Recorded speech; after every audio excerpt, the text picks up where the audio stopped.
Kompor dipilih pasukan. Siap! Lanjutkan. Lanjutkan.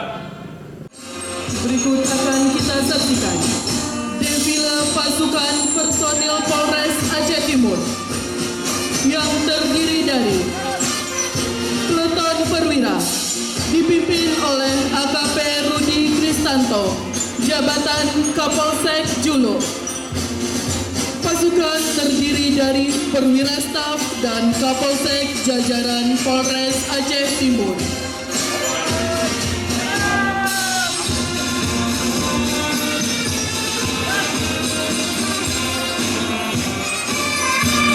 Kompi 1 dipimpin oleh Ibda Adriman AMD, jabatan Kaurbin Opnal Satres Narkoba Polres Aceh Timur.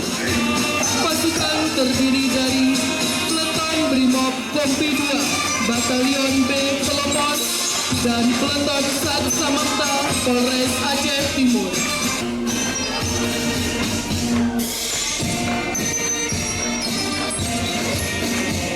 Kompi 2 dipimpin oleh Ibda Jamaluddin, jabatan Kasat Tahti Polres Aceh Timur.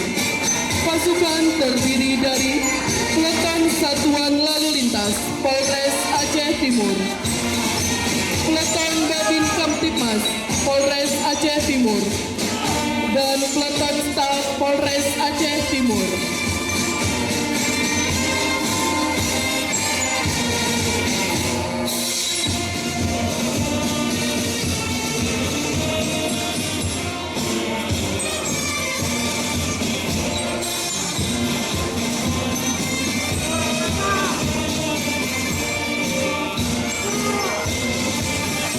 Kompi 3 dipimpin oleh Ibda Agus Ramadhani, jabatan Kasium Polres Aceh Timur. Pasukan terdiri dari Peleton Satreskrim dan Satres Narkoba Polres Aceh Timur dan Peleton Sat Intelkam Polres Aceh Timur.